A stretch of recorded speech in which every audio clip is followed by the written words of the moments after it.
মাদ্রাসা দারুল উলুমে অভিভাবক বৈঠক ও দোয়ার মজলিস অনুষ্ঠিত হলো কান্দির মহালং জিয়া খদ্দে। পঠন পাঠনের মানোন্নয়ন ও মাদ্রাসার সার্বিক উন্নয়নের লক্ষ্যে কান্দি থানার ঐতিহ্যবাহী ইসলামী শিক্ষা প্রতিষ্ঠান মাদ্রাসা দারুল উলুম মহালং জিয়া খদ্দে আজ এক বিশেষ অভিভাবক বৈঠক ও দোয়ার মজলিসে আয়োজন করা হয়। দীর্ঘ 50 বছরেরও বেশি সময় ধরে শিক্ষা কার্যক্রম চালিয়ে আসা এই প্রতিষ্ঠানে এই দিন শিক্ষার প্রসার এবং শিক্ষার্থীদের সার্বিক উন্নতি এবং পরিকাঠামো সংক্রান্ত বিভিন্ন বিষয় নিয়ে আলোচনা হয়। অনুষ্ঠানে প্রধান অতিথি হিসেবে উপস্থিত ছিলেন মাদ্রাসার প্রাক্তনী ও বিশিষ্ট শিক্ষক মাওলানা হাফিজ আব্দুল ওয়াহিদ সাহেব। এছাড়াও মাদ্রাসার প্রধান শিক্ষক, পরিচালন কমিটির সদস্য এবং অন্যান্য শিক্ষকবৃন্দ উপস্থিত ছিলেন। প্রধান অতিথি তার বক্তব্যে শিক্ষার উন্নয়নে অভিভাবকদের সক্রিয় সহযোগিতার উপর গুরুত্ব আরোপ করেন। তিনি বলেন, বর্তমান যুগে ধর্মীয় শিক্ষার পাশাপাশি আধুনিক শিক্ষার সংমিশ্রণ অপরিহার্য। শিক্ষার্থীদেরকে সময়ের সঙ্গে তাল মিলিয়ে গড়ে তুলতে হবে এবং এই প্রতিষ্ঠান সেভাবে এগিয়ে চলেছে। উল্লেখ্য, বর্তমানে মাদ্রাসায় ধর্মীয় শিক্ষার পাশাপাশি সাধারণ শিক্ষার পাঠ্যক্রমও সমান গুরুত্ব দিয়ে পরিচালিত হচ্ছে। মাদ্রাসা কর্তৃপক্ষ জানিয়েছেন, আগামী দিনে শিক্ষার পরিধি আরও বিস্তৃত করতে তারা নতুন উদ্যোগ গ্রহণ করবে। অভিভাবক ও মাদ্রাসার ছাত্রদের উপস্থিতি সহ বিশিষ্ট কেন্দ্রের উপস্থিতিতে সুন্দরভাবে সম্পন্ন হয় এদিনের সভা। আজকে মহালং জিয়া খর্দ মাদ্রাসা দারুল উলুম মহালং জিয়া খর্দ মাদ্রাসায় আমি এসেছি। আমাকে দাওয়াত করেছিলেন এই মাদ্রাসার প্রধান শিক্ষক মাওলানা নাসিরউদ্দিন সাহেব। এই মাদ্রাসায় আমি সর্বপ্রথম হাফেজ হই। এই মাদ্রাসার সঙ্গে আমি ওতপ্রোতভাবে জড়িয়ে আছি। এই মাদ্রাসার প্রতি আমার দরদ আছে, মায়া আছে। আজকের এই মাদ্রাসা দারুল উলুম মহালং জিয়া খর্দ দীর্ঘদিন ধরে চলছে, প্রায় 50 বছরেরও বেশি ধরে মাদ্রাসা দ্বীনি খিদমত করে আসছে। এই মাদ্রাসায় আরবি, উর্দু, ফার্সি, বাংলা, ইংরেজি, অঙ্ক সব ধর্মের সব ধরনের সব ভাষা শিক্ষা দেওয়া হয়। এই মাদ্রাসায় যারা পড়েছে তারা বহু মাদ্রাসায় খিদমত করছে। হয় কোনো মাদ্রাসায় হেড মাওলানা, আর না হয় কোনো মাদ্রাসায় ভালোভাবে পরিচালনা করছে।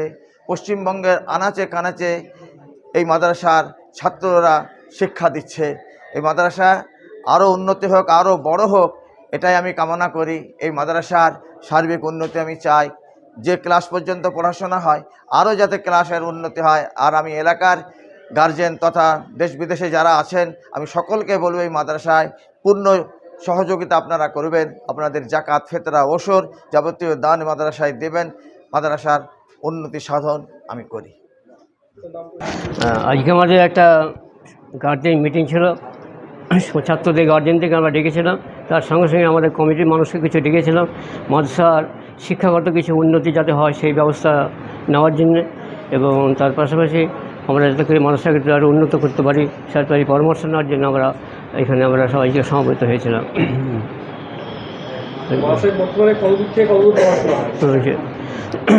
পড়াশোনার ব্যাপারে আলহামদুলিল্লাহ আল্লাহ আম্মা নওয়াল ওয়াসিস রহমতে দিনের খেদমত করেছে মাদ্রাসা দীর্ঘদিন ধরে।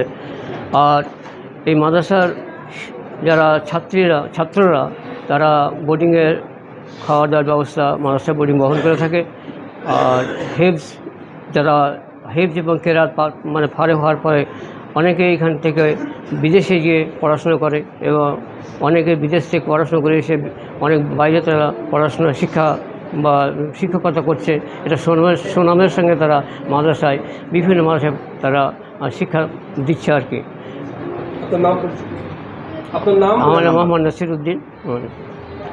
কী ছিল আপনার? আজকে আমাদের মাদ্রাসায় গার্জেন মিটিং ডাকা হয়েছে এবং কিছু কমিটির সদস্যকে ডাকা হয়েছে আলাপ আলোচনা করার জন্য। শিক্ষার ব্যাপারে সব কিছু আলোচনা করার জন্য আজকে গার্জেন মিটিং ডাকা হয়েছে। গার্জেনদের কী বার্তা দিলেন? গার্জেনদের বার্তা দিলাম এই যে শুধু একাই মাদ্রাসা পক্ষ পারবে না, আপনাদেরও সহানুভূতি দরকার। বাড়িতে ছেলেদের কিছুটা আদব কায়দা এগুলো আপনাদের করে দেওয়া উচিত, এই বার্তা দিলাম। আপনার নাম? আমার নাম শামসুজ্জোহা মণ্ডল। জীবন্তী থেকে উম্মাদ শেখ ও আশিফ রনির রিপোর্ট, চেতনা নিউজ।